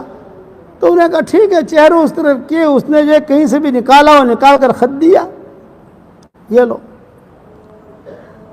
تو حضرت علی کے ہاتھ میں دیا، تو حضرت علی نے کہا کہ چلو میں خط مل گیا۔ ایک صحابی جو ہے بہت سمجھدار تھے، یہ کہا اسے کھول کے دیکھو وہی خط ہے کہ کہیں کوئی خالی کاغذ ہے، پڑھو یعنی کوئی راز کی بات ہے کہ نہیں کہ خالی کاغذ دے دیے کر کے پھر وہاں جا کر حضور کو کیا کہو گے۔ حضرت علی نے کہا کہ ہاں یار، حضرت علی نے دیکھا تو خط ہے اور نیچے حاتب ابن بلتع کے دستخط ہیں۔ ہاں ارے اتنا راز کی بات لکھ دی انہوں نے، او ہو یہ لے کر آ گئے حضور صلی اللہ علیہ وسلم کے پاس۔ حضور صلی اللہ علیہ وسلم بیٹھے ہوئے تھے، ہاں بھی کیا ہوا کہ خط لائے ہیں؟ آپ نے فرمایا سناؤ۔ حضرت علی نے سنایا تو آپ نے فرمایا او ہو کس کے دستخط ہیں نیچے؟ حاتب ابن بلتع کے۔ اور اس میں کیا لکھا تھا؟ آپ صلی اللہ علیہ وسلم فتح مکہ سے پہلے خفیہ مشورے کرتے تھے، وہ خفیہ مشوروں میں ہی بیٹھتے تھے حاتب ابن بلتع۔ تو حضور نے اعلان نہیں کیا تھا کہ مکہ مکرمہ میں جانا ہے، یہ اعلان نہیں کیا تھا، بس خفیہ مشورہ کرتے تھے کہ دیکھو مکہ مکرمہ فتح کرنا ہے ہمیں، لیکن اس طریقے سے جانا ہے کہ وہ لوگ تیاری نہ کر سکیں اور اپنے وہاں پہنچ جانے۔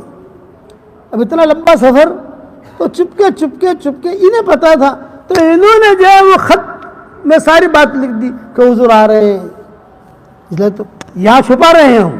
اور انہوں نے بلکہ حضور صلی اللہ علیہ وسلم کو جانا تھا مکہ مکرمہ، لیکن حضور نے ایسے دکھایا کہ جیسے خیبر جانا ہے، خیبر کا راستہ یوں ہے، مکہ کا راستہ یوں ہے۔ تو حضور صلی اللہ علیہ وسلم نے کہا تو اتنے راز کی بات بتا دی، اس نے بلاؤ حاتب کو۔ حاتب کو بلایا، بھئی یہ خط تمہارا ہے؟ ہاں۔ دستخط بھی آپ کے ہیں؟ میرے دستخط ہیں۔ تو آپ نے اتنے راز کی بات کیوں کہہ دی؟ بلاؤ عمر کو، ابو بکر کو، یہ شورا والے تھے سارے کے سارے، بلاؤ ان کو، سب آ گئے۔ صدیق اکبر نے بھی پڑھا، حضرت عمر نے بھی پڑھا۔ حضرت عمر تو ویسے جذباتی تھے، بس حضرت بہت ہو گیا، آپ مجھے صرف حکم دے دیں میں قتل کر دوں اسے۔ آپ نے فرمایا نہیں، لیکن جذبات میں تھے حضرت عمر، تو حضور ایک ہی بات کہتے تھے نہیں، وہ کبھی تلوار یوں اٹھاتے تو حضور کہتے نہیں۔ اب حضور نہیں کہے تو آدمی کام نہیں کر سکتا، لیکن جذبات ان کا یہ کہ کسی طریقے سے آدمی کو رہنا ہی نہیں چاہیے، اتنے راز کی بات لکھ دی۔ تو حضور صلی اللہ علیہ وسلم نے پوچھا بھائی حاتب آپ نے اتنی راز کی بات کیسے لکھ دی؟ تو حاتب ابن بلتع نے کہا کہ حضرت میں نے ہی لکھی ہے، اور میں نے اس لیے لکھی کہ میری بیوی بچے وہاں ہیں، اور مجھے یہ ڈر لگا کہ ہم لوگ سارے جائیں گے اور وہاں جا کر کیا ماحول بنتا ہے تو کچھ پتہ نہیں، تو کبھی لوگ جو ہے میرے بیوی بچوں کو قتل نہ کریں، تو میں نے مکہ والوں پر احسان کیا، بڑے لوگوں پر، کہ وہ چلو میں آپ تم پر احسان کرتا ہوں، یہ راز کی بات بتا رہا ہوں، بس تمہارا کام صرف اتنا ہے میرے بیوی بچوں کا خیال رکھنا، کوئی ان کو مارے ہی نہیں، میں نے اس لیے کیا ہے، اور یہ مجھ سے غلطی ہو گئی۔ اب جائیں یہاں کہا حضرت عمر پھر سے جوش میں آ گئے، تو حضور نے کیا فرمایا؟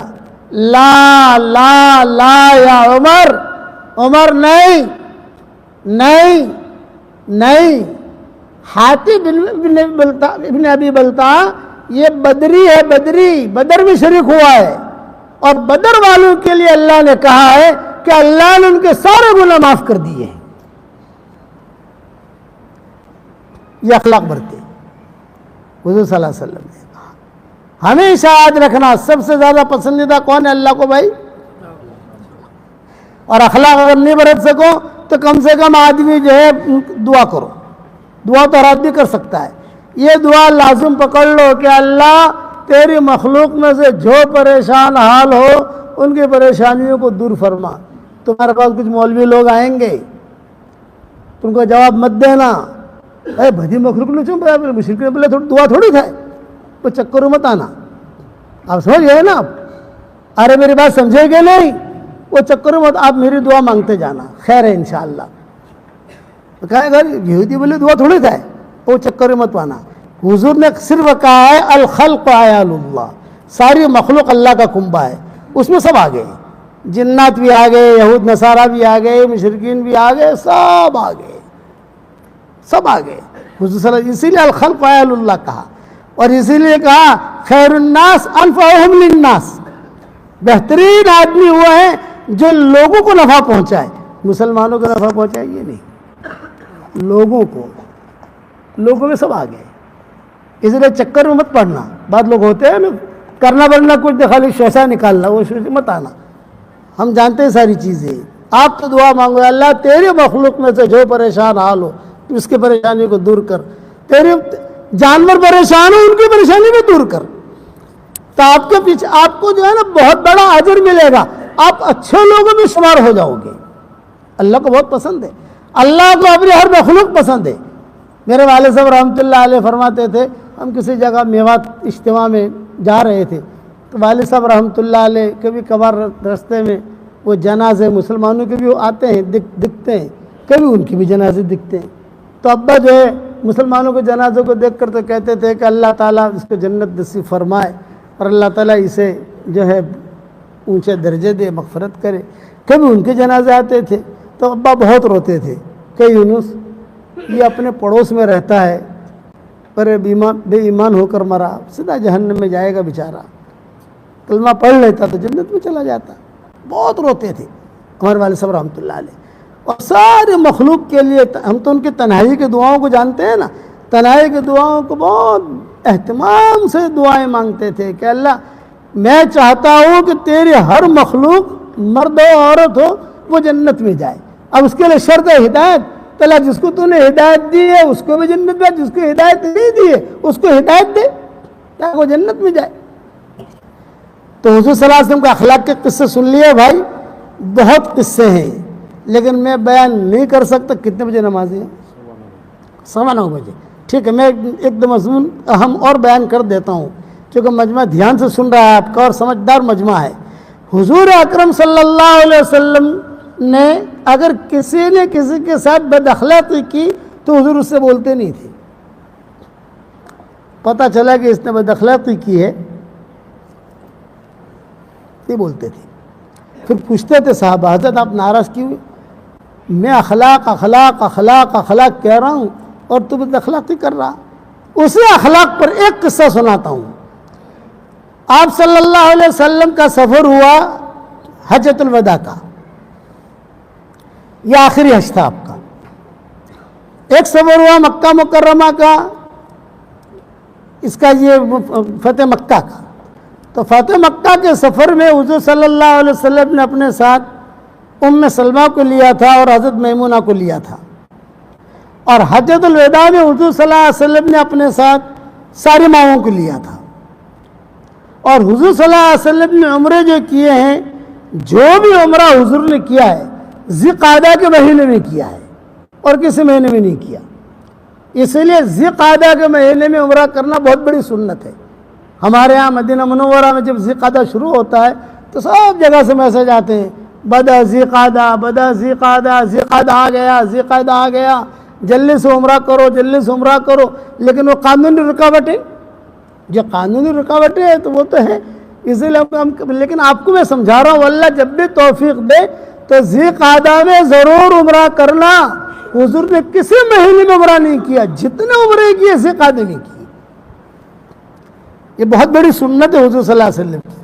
جب بھی اللہ توفیق دے تو یہ میری بات یاد رکھنا کہ مول صاحب نے کہا تو یار ذی قعدہ اندر عمرہ کرو جو ہے، ابھی تو جانا مت، ابھی تو آگ لگی ہوئی ہے وہاں پر، ابھی تو جو ہے حالات اتنے وہ ہیں کہ ہر آدمی کو بیچنا ہے، وہ بھی نہیں، ایمبولینس والوں کو بھی پکڑ رہے ہیں، ایمبولینس کے اندر لوگ آتے جا رہے ہیں، پکڑ پکڑ کے بھیج رہے ہیں، لے بھی جانا۔ یہ ابھی ذی قعدہ چل رہا ہے نا، اشہر حج، لیکن صحیح بات یہ ہے کہ ذی قعدہ میں حضور صلی اللہ علیہ وسلم نے عمرے کیے، محرم میں نہیں کیا، رمضان میں نہیں کیا، ذی الحج میں نہیں کیا، یعنی کچھ ایسا اللہ کا اتفاق ہوا آسمانوں سے کہ جب بھی حضور نے کا عمرہ ہوا وہ ذی قعدہ داخل ہو جاتا تھا۔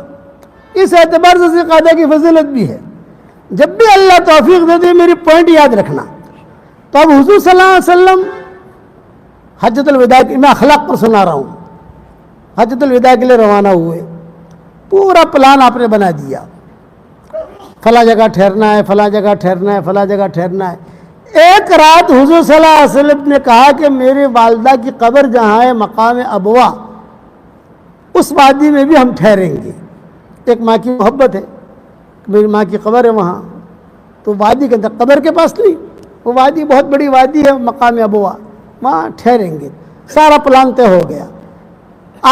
جیسے آج کی رات ہے، جس رات میں ٹھہرنا ہے، اس جو رات ابھی آئی نہیں ہے، دن میں ایک حادثہ ہوا قافلے میں.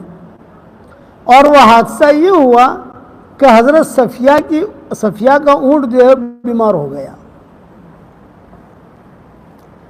اب حضرت صفیہ کا اونٹ بیمار ہو گیا تو یہ رونے لگی، میرا اونٹ بیمار ہو گیا، چل نہیں رہا ہے، بیٹھ جاتا ہے، اتنا بڑا قافلہ، یہ حج میں جا رہے ہیں، کہیں میرا حج چھوٹ نہ جائے، حضور کے ساتھ میرا حج کہاں ملے گا مجھ کو.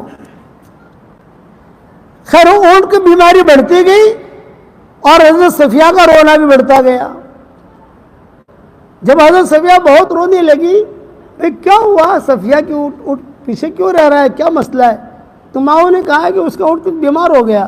تو حضور صلی اللہ علیہ وسلم خود آئے اور خود آ کر کہا بھائی صفیہ کیا ہوا ہے؟ وہ کہتے میرا اونٹ یہ بیمار ہے، کبھی چلتا ہے، کبھی بیٹھ جاتا ہے، کبھی چلتا ہے، کبھی بیٹھ جاتا ہے، اور میں تو محروم ہو گئی.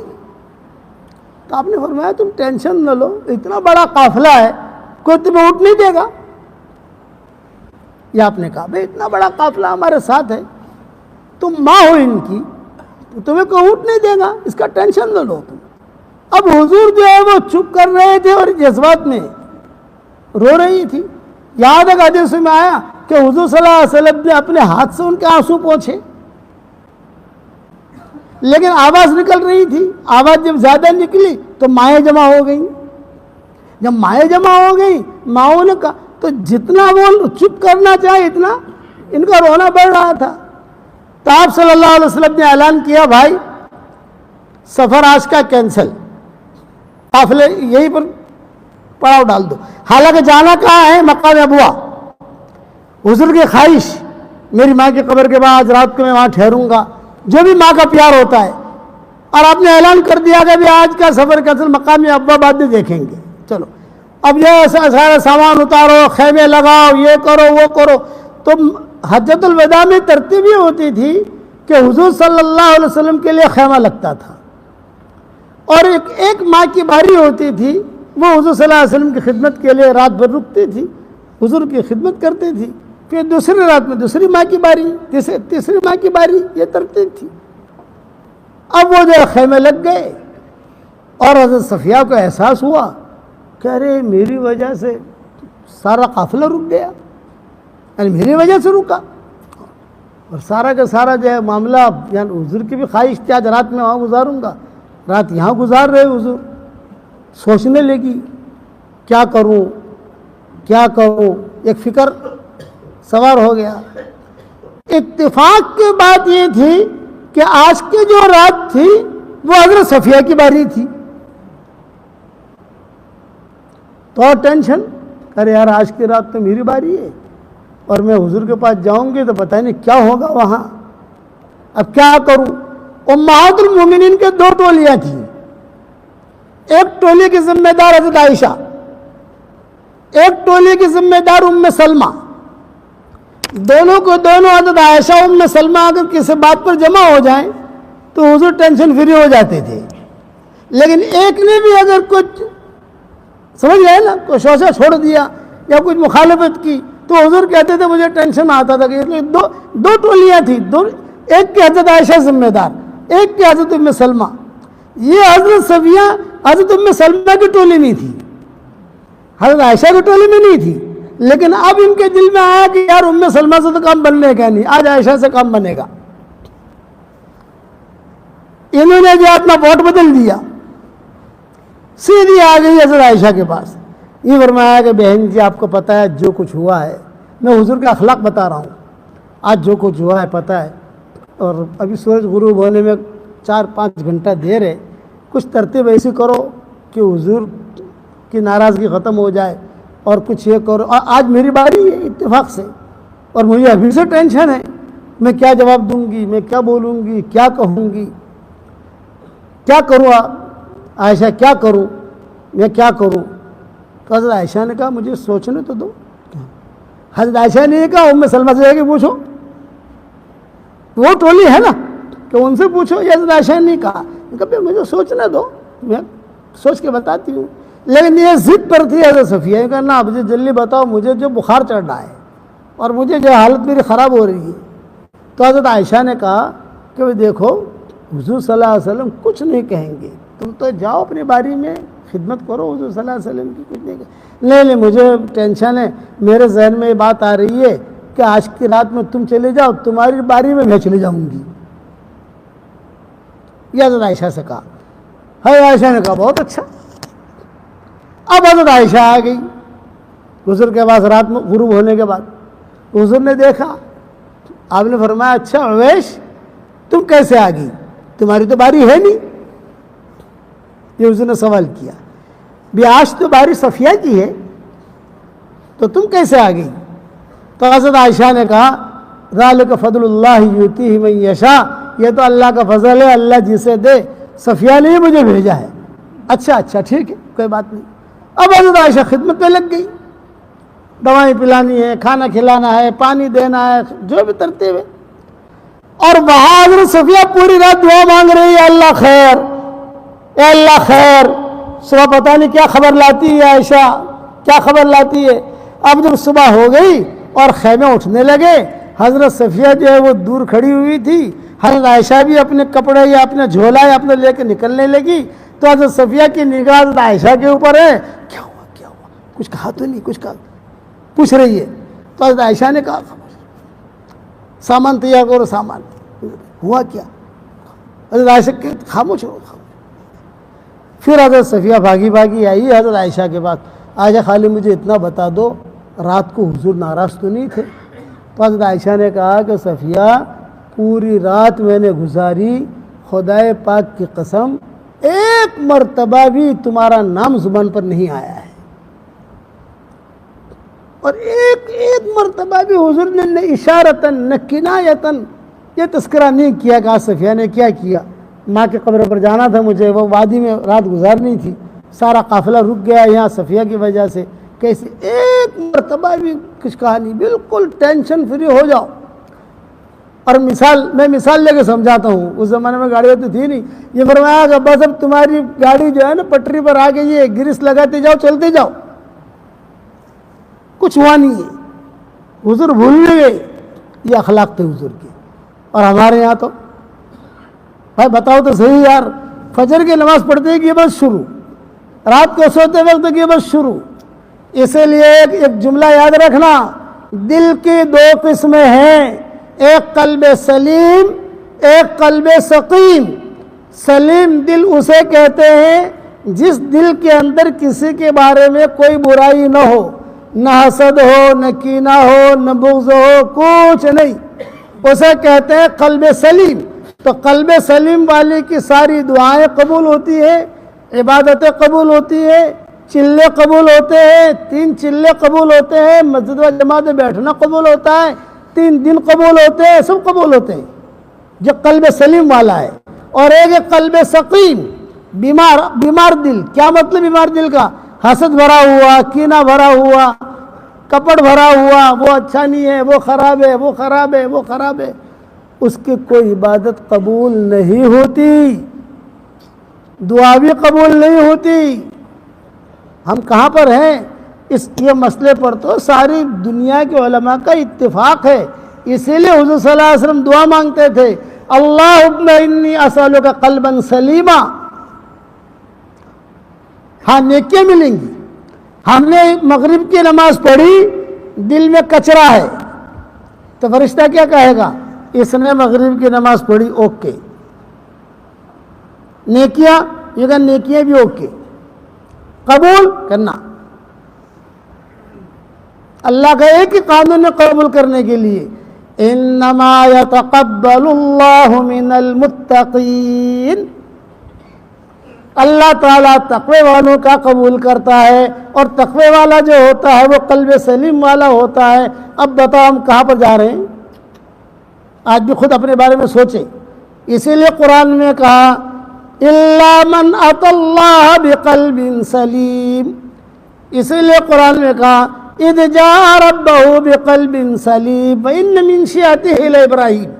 ابراہیم علیہ السلام، ہر نبی قلب سلیم والا ہوتا ہے، لیکن ابراہیم علیہ السلام کو خاص طور سے تذکرہ کیا، وَإِنَّ مِن شِيَعَتِهِ لَإِبْرَاهِيمَ إِذْ جَاءَ رَبَّهُ بِقَلْبٍ سَلِيمٍ۔ اس لیے اللہ سے سلامتی والا دل مانگو۔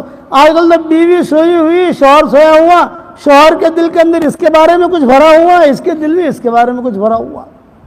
اپنے دلوں کو صاف کر کے سو۔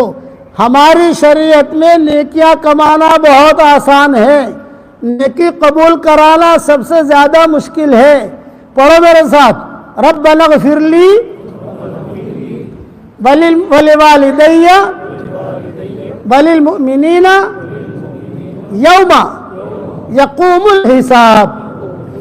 حدیثوں میں آتا ہے جو اتنا جملہ پڑھ لے، سورہ ابراہیم کی آیت ہے، جو اتنا جملہ پڑھ لے اس وقت میں دنیا میں جتنے مسلمان مرد عورتیں ہوں گی ان سب کے برابر اللہ اسے نیکیاں دے گا۔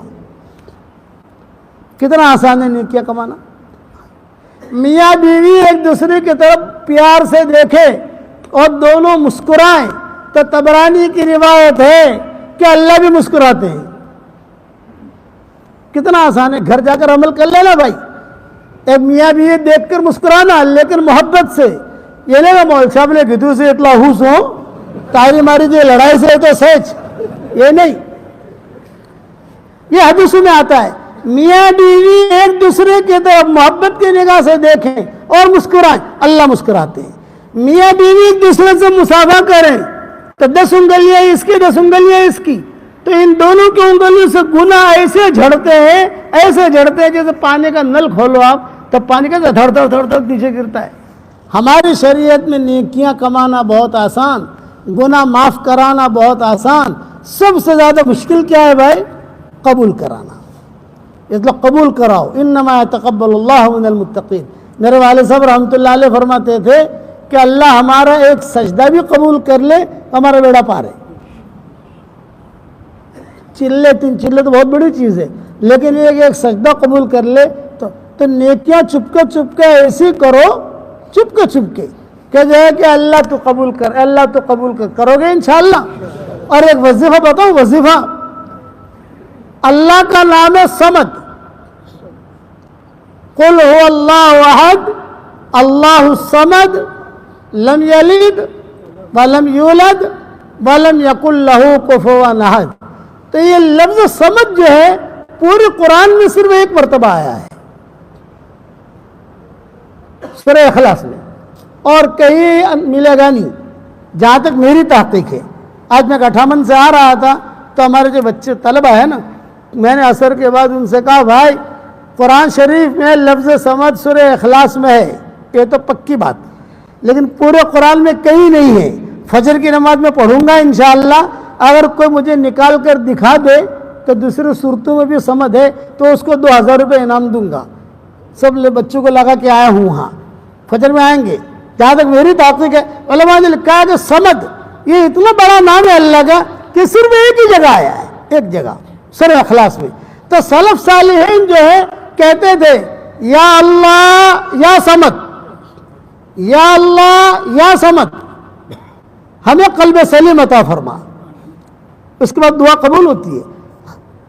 قرآن کے اندر رحمان صمد نہیں کہا، رحیم صمد نہیں کہا، غفار صمد نہیں کہا، یہ بھی تو کہہ سکتے تھے رحمان صمد۔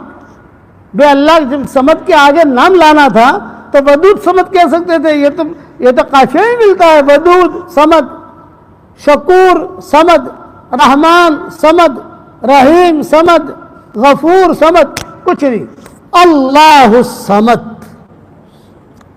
اس میں معرفت کا پورا سمندر بھرا ہوا ہے۔ اسی لیے سلف صالحین تہجد میں اٹھتے تھے اور صرف ایک مرتبہ کہتے تھے یا اللہ یا صمد ہمیں قلب سلیم عطا فرما، یا اللہ یا صمد ہمیں قلب سلیم عطا فرما. اپنی حاجتیں مانگتے تھے, تو آپ بھی قلب سلیم مانگو گے انشاءاللہ. آج سے جو ہے اچھے اخلاق کی نیت کر لو انشاءاللہ. کم سے کم کیا ہے, دعا مانگنا. کرو گے انشاءاللہ. اب آپ کو ہدیہ دیتا ہوں, قبول کرو گے انشاءاللہ بھائی. 10 مرتبہ سورہ اخلاص پڑھو تو جنت میں ایک محل تیار ہو جاتا ہے. 20 مرتبہ پڑھو 2 محل تیار. 30 مرتبہ پڑھو 3 محل تیار. آج کل میں میرے شاگردوں کو پڑھواتا ہوں 313 مرتبہ سورہ اخلاص پڑھنے کی عادت ڈال دو. 31 محل جنت میں تیار ہو جائیں گے انشاءاللہ. اور 104 مرتبہ قرآن شریف پڑھنے کے برابر اللہ ثواب دے گا. 31 بنگلے روزانہ تیار کرو. کوئی انکم ٹیکس والا آپ کو فون نہیں کرے گا انشاءاللہ. دنیا میں 2 بنگلے بنا لو تو انکم ٹیکس والے آ جاتے نہیں آ جاتے. یہاں آپ نے اپنے گاؤں میں کمال پور میں یا ہماری برادری جہاں رہتی ہے سب جگہ پراپرٹیاں بنا لی. ہماری دعا ہے کہ اللہ آپ کی پراپرٹی میں بہت برکت دے. لیکن میری درخواست ہے کہ اب جنت میں بھی پراپرٹی بناؤ گے انشاءاللہ. 313 مرتبہ سورہ اخلاص, 313 مرتبہ درود شریف, 313 مرتبہ استغفار اور 100 مرتبہ سورہ فاتحہ.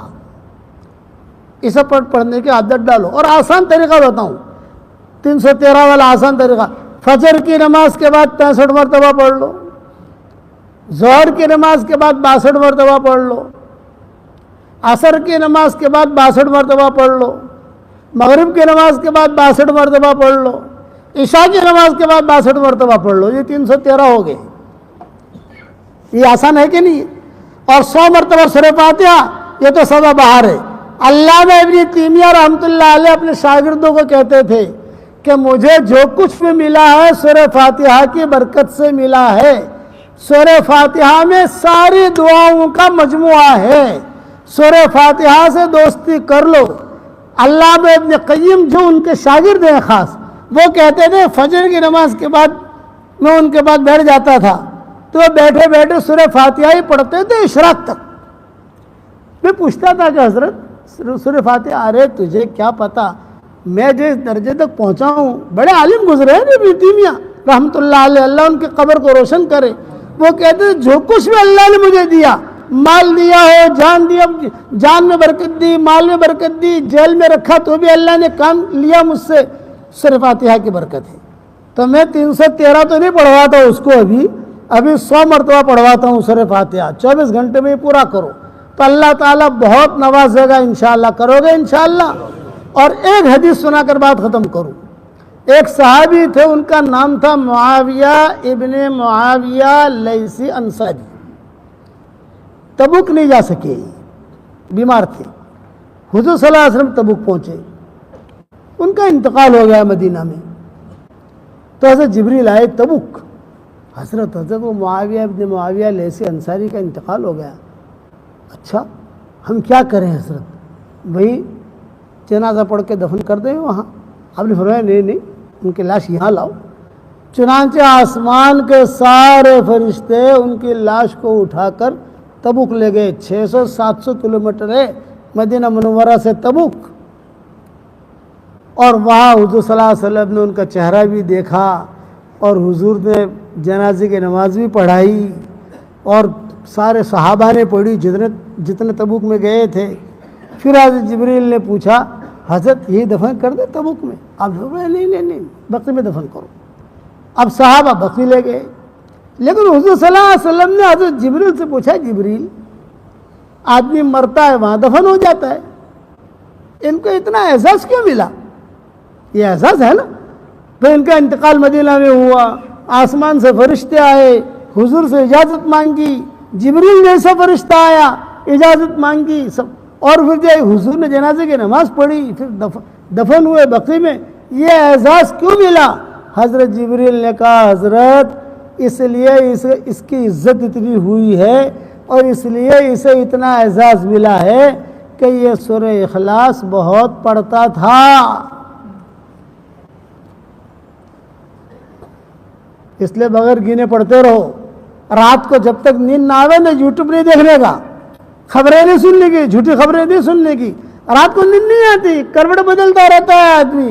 تو میں کہتا ہوں جنت میں بنگلے بناتے بناتے سو جاؤ بھائی. آپ سمجھ گئے نا, نیند نہیں آتی تو کیوں یوٹیوب کیوں دیکھنے کا, گناہ کا کام کیوں کرنے کا بھائی. سورہ اخلاص پڑھتے پڑھتے سو جاؤ, پڑھو گے سورہ اخلاص انشاءاللہ. دوسری حدیث سن لو. ابو ذر غفاری بیٹھے ہوئے حضور صلی اللہ علیہ وسلم کے پاس, حضرت جبریل آئے اور آ کر کہا اہذا ابا ذر یا رسول اللہ, کیا یہ ابو ذر ہے؟ آپ نے فرمایا ہاں یہ ابو ذر ہے. ارے جبریل تم کیسے پہچانتے ہو ان کو؟ ارے حضرت آسمانوں میں دھوم مچی ہوئی ہے, دھمال ہے آسمانوں میں. کہ کیوں؟ سورہ اخلاص بہت پڑھتا ہے یہ, اللہ کو معلوم ہے. یہ اللہ کا نسب نامہ ہے. جب حضرت مشرکین مکہ نے پوچھا تھا کہ محمد تمہارا نسب نامہ ہم جانتے ہیں, تمہارے باپ وہ تھے, تمہاری ماں وہ تھی, تمہارے دادا وہ تھے, تو اللہ اللہ تم کرتے ہو تو انسب لنا ربک, تم اللہ کا نسب نامہ بیان کرو.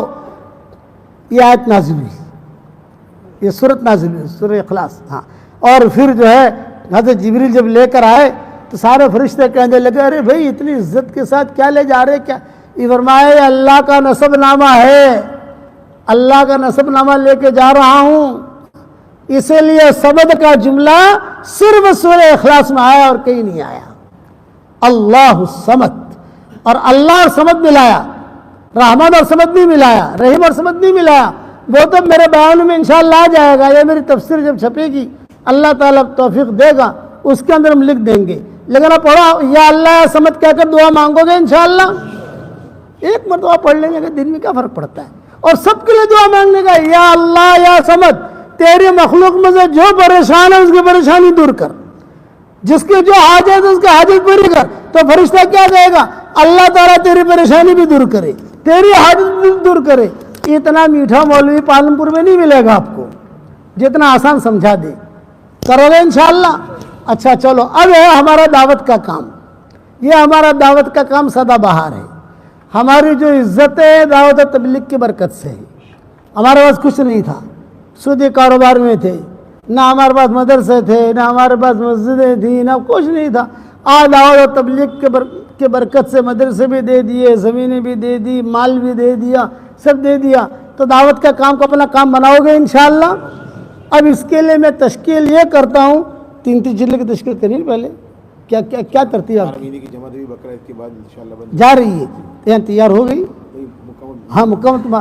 4 مہینے کے بتاؤ نام کون. دیکھو میں 20 نگر گیا, ایک بات بتاؤں آپ کو, اب میرا بڑھاپا ہے, میں ہر جگہ جاتا نہیں ہوں, اور میں اللہ سے یہ دعا کرتا ہوں کہ جہاں پر بھی اللہ میں لے جائے تو 2 دعائیں مانگتا ہوں. اے اللہ تیرا جو بندہ اور بندی پسند ہو مجھے اس کے گھر میں لے جا, اس کا کھانا کھلا. اور اللہ تیرے جو بندے اور بندیاں تجھے پسند ہو ان کے شہر میں لے جا, ان کے مسجد میں لے جا. اس لیے کہ اب تو ہمارے شاگرد دنیا بھر میں بہت ہو گئے, ہر جگہ جا نہیں سکتے. تو میں آپ کے, اللہ مجھے آپ کے یہاں لایا ہے تو ہماری فیس بھی دو گے کہ نہیں دو گے بھائی؟ اللہ ہدیہ بدی بھی آلسو کا نہیں آلو. اور ہمارا ہدیہ کیا ہے؟ دعوت کے کام کو اپنا کام بناؤ. جلدی سے جو آپ کھڑے ہو کر 3 چلے کا نام لکھا دو, بس جماعت پوری کر لو. ہاں کھڑے ہو جاؤ. دیکھو گٹھامن میں تشکیل کی الحمدللہ ہو گیا, پالمپور میں تشکیل کی ملا, 20 نگر گئے تھے وہاں تشکیل کی ملا, کاکو سے گئے تھے انہوں نے بیان کرنے کا کام نے معذرت کر دی, اب ہمیں ہمت نہیں ہے بیان کرنے کی, چھٹی لے کر آ گئے. لیکن دوسری جگہ جہاں پر بھی بیانات کیے ہم نے, سب جگہ ہم نے اللہ نے ہمیں دیا. اب بتاؤ کون کون تیار ہے انشاءاللہ؟ جلدی بولو بھائی بولو. پانی جنہوں نے پہلے ارادے کیے تھے وہ بھی تازے کروا لے. ہاں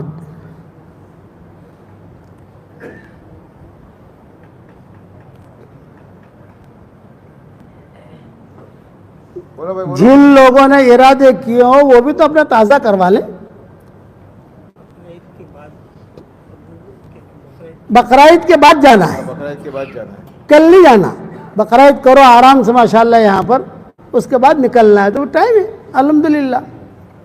ہمارے عثمان بھاگل تھے, اللہ ان کی قبر کو روشن کرے, وہ تو بھاگل سے بیٹھتے تھے بس میں, اور وہاں بس والوں میں تشکیل کر کے وہی اتر کر ان کے کپڑے منگوا کر دوسرے دن نظام الدین بھیج دیتے تھے. عثمان بھاگل تو ایسے تشکیل کرتے تھے. اب وہ دور تو رہا نہیں, بقرہ عید کے بعد جانا ہے تو نام تو لکھوا لو کم سے کم. مولانا حارث صاحب انشاءاللہ تیار. کہا حضرت مولانا حارث صاحب یہ کمال پور کے ہو. اللہ ان کے جگہ میں انشاءاللہ مجھے حج میں لے جائے, دعا کرو بھائی. ارے آمین تو کہو یار, تمہارے لیے اللہ تمہارے لیے بھی آسان کرے گا. ہاں اللہ تعالیٰ ان کی جان میں, مال میں, ایمان میں, آبرو میں بے انتہا برکت کا معاملہ فرمائے. کہو آمین. اور بتاؤ, بولو بھائی بولو.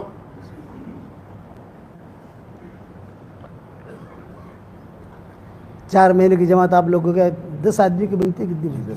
10 آدمی. 10 آدمی دے دو, پھر ہم دعا کرا دیں. حالانکہ میرا ارادہ بیان کرنے کا نہیں تھا. میں نے ان سے کہا تھا بھائی طبیعت مزہ نہیں ہے, مختصر بات کر کے, لیکن ماشاءاللہ آپ لوگوں کی محبت اور آپ لوگوں کا پیار اللہ تعالیٰ نے جو کہلوایا اللہ قبول کرے. اچھے اخلاق برتنا, یہ آج کا سبق ہے. بتاؤ کون تیار ہے؟ بتاؤ بھی کون تیار ہے؟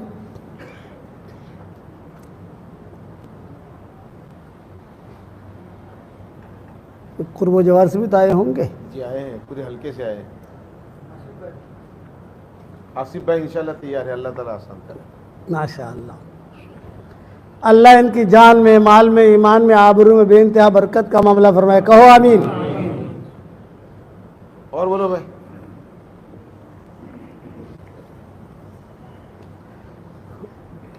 اور بتاؤ, اور بتاؤ, اور فرماؤ, اور فرماؤ. اچھا نیتیں کروا لو. بھلے لوگ رشتہ دار ہیں ہمارے سارے کے سارے. آپ حضرات نیت کرو کہ انشاءاللہ دعوت کے کام کو اپنا کام بنانا ہے صفات کے ساتھ. ایک بات. دوسرا کہ مسجد و جماعتیں ہماری بیٹھتی ہیں ہر جگہ, یہاں بھی بیٹھتی ہوگی, دوسری مسجد ہے وہاں بھی بیٹھتی ہوگی, سب جگہ مسجد و جماعتیں بیٹھنے کی کوشش کرو.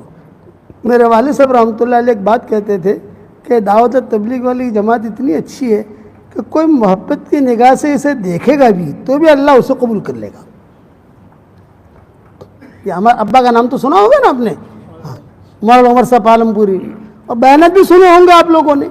تو ابا یہ کہتے تھے کہ دعوت اور تبلیغ کی طرف کو, یعنی ساتھیوں کی طرف کوئی محبت کی نگاہ سے بھی دیکھ لے گا نا تو اللہ اس کو بھی چمکا دے گا. اور پھر اجتماعات میں کہتے تھے بھی ہماری جماعتیں آوے تو کھانا کھلاؤ گے؟ تو مجمع کہتا تھا ہاں کھلائیں گے. بولا تم کھانا کھلاؤ گے, تمہارا زیادہ فائدہ نہیں ہے, تمہاری نسلوں کا فائدہ ہے کہ اللہ تمہاری نسلوں کو چمکائے گا. تو آپ بھی جماعت والوں کی خدمت کرو گے انشاءاللہ بھائی. دعا کر لو. اللہم لک الحمد کما انت اہل فصلی وسلم علی سیدنا محمد کما انت اہل وفعل بنا ما انت اہل فانک اہل التقوی واہل المغفرہ. اے اللہ ہمارے گناہوں کو معاف فرما, ہماری خطاؤں سے درگزر فرما, ہمارے پورے کمال پور والوں کو قبول فرما, ان کے عورتوں کو قبول فرما, ان کے بچوں کو قبول فرما, کمال پور کے گھر گھر کو قبول فرما, ان کے زمینوں کو قبول فرما, قرب و جوار سے جو لوگ آئے ان کو بھی قبول فرما. اے اللہ ہمیں اچھا اخلاق والا بنا دے, ہمیں اچھے دل والا بنا دے, قلب سلیم ہمیں عطا فرما. یا اللہ یا صمد, یا اللہ یا صمد, یا اللہ یا صمد. تیرے نبی نے جتنی خیر کے اعلان کی دعائیں مانگی ہیں وہ ساری کے ساری ہم سب کے لیے مقدر فرما, اور جن شرور سے پناہ چاہیے ہو ان شرور سے تو ہماری حفاظت فرما. ہمارا کھویا ہوا دین ہمیں واپس دے دے, ہمارا کھویا ہوا قرآن واپس دے دے.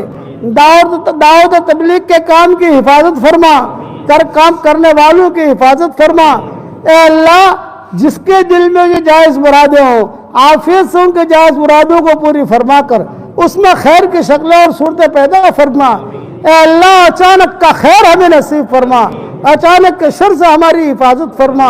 اے مولا کریم میری تشکیل پر جو روزانہ 313 مرتبہ سورہ اخلاص پڑھے, 313 مرتبہ درود شریف پڑھے, 313 مرتبہ استغفار پڑھے, 100 مرتبہ سورہ فاتحہ پڑھے, اے اللہ اس کی ساری دعاؤں کو قبول فرما, اس کی پریشانیوں کو دور فرما. اے اللہ اس مجلس میں فرشتے بھی موجود ہیں, اے اللہ ان فرشتوں کے آمین کو بھی تو قبول فرما. اے اللہ جنات میں سے جو پریشان ہو ان کے پریشانیوں کو دور فرما. تیرے مخلوق میں سے جو پریشان حال ہو ان کے پریشانیوں کو دور فرما. جس کے جو حاجت ہو اس کی حاجت کا غیر سے تکفل فرما, اور جو بیمار ہو ان کو شفائے کاملہ عاجلہ دائمہ مستمرہ عطا فرما۔ اے اللہ یہ مجمع جو آمین کہہ رہا ہے، کسی کے باپ کا انتقال ہو چکا ہے، کسی کے ماں کا انتقال ہو چکا ہے، وہ قبروں میں انتظار کر رہے ہیں کہ ہمارے لیے بھی کوئی دعا کرتا ہے کہ نہیں کرتا۔ اے اللہ ہمارے ماں باپ کی مغفرت فرما، ہمارے ماں باپ کی مغفرت فرما، ان کے ہڈی ہڈی کو جنت نصیب فرما، ان کی ہڈی ہڈی کو جنت نصیب فرما۔ اے اللہ جن کے خواہش ہے حج کرنے کی، عافیت کے ساتھ انہیں حج کرنے کی توفیق عطا فرما، راہ ہموار فرما، راستے ہموار فرما، اور دونوں جہاں کی ذلت رسوائی سے ہماری حفاظت فرما۔ ماں باپ زندہ ہوں ان کی قدر کرنے کی توفیق عطا فرما، جن کے لڑکے اور لڑکیاں شادی کے لائق ہوں، غیر شادی شدہ ہوں، بہترین جوڑوں کا ان کے لیے انتظام فرما، جو بے اولاد ہوں نیک صالح اولاد انہیں نصیب فرما، جن کے اولاد تو ہے مگر نافرمان ہے ان کی نافرمان اولاد کو فرما بردار بنا دے، ان کے نافرمان اولاد کو فرما بردار بنا دے۔ اے اللہ اس امت کے لیے حلال بستروں کا انتظام فرما، حرام بستروں سے اس امت کو نجات دے دے، اور جس کے دل میں جو جائز مراد ہو عافیت سے ان کے جائز مرادوں کو پوری فرما کر اس میں خیر کے شکلیں اور صورتیں پیدا فرما۔ اے اللہ جس نے بھی مجھے دعاؤں کے لیے کہا ہو یا دعاؤں کے لیے خطوط میں لکھا ہو، یا جن کا ہم پر کسی قسم کا حق اور احسان ہو، یا جو مجھے اپنی دعاؤں میں یاد کرتے رہتے ہوں، یا مائیں بہنیں مجھے اپنی دعاؤں میں یاد کرتی رہتی ہوں، میری ساری دعاؤں میں ان کا پورا پورا حصہ نصیب فرما۔ ہمیں مانگنا نہیں آتا مگر تجھے دینا تو آتا ہے، اپنے کرم سے عطا فرما، اپنے فضل سے عطا فرما۔ میری اس دعا پر دنیا میں جہاں کہیں آمین کہی جائے ان کی بھی جائز مرادوں کو پوری فرما کر اس میں خیر کی شکلیں اور صورتیں پیدا فرما۔ جس کرم سے آپ نے ہم کو کمال پور کے اس مسجد میں جمع کیا ہے، تیرے اسی کرم سے جنت الفردوس میں تیرے نبی کے پڑوس میں ہمیں ہماری قیامت تک کی آنے والی نسلوں کے ساتھ جمع فرما دے، اور اپنے فضل و کرم سے ہماری دعاؤں کو قبول فرما۔ سبحان ربنا رب العزت عما یصفون وسلام علی المرسلین والحمد للہ رب العالمین۔ دیکھو بھائی مسافہ کرنے کی میرے اندر طاقت نہیں ہے، میں آپ حضرات کو سلام کروں آپ جواب دو، نماز بھی پڑھیں گے انشاءاللہ، وقت ہو رہا ہے۔ آپ حضرات کو سلام کروں آپ سلام کا جواب دے دو۔ السلام علیکم ورحمۃ اللہ وبرکاتہ۔ السلام علیکم ورحمۃ اللہ وبرکاتہ۔ اگر آپ حضرات چینل پر نئے ہیں تو چینل کو سبسکرائب، لائک، شیئر ضرور کریں تاکہ حضرت کے سارے بیانات اور وظائف آپ تک پہنچتے رہے۔ اللہ تعالی ہم تمام کو حضرت سے فائدہ اٹھانے کی توفیق عطا فرمائے، آمین۔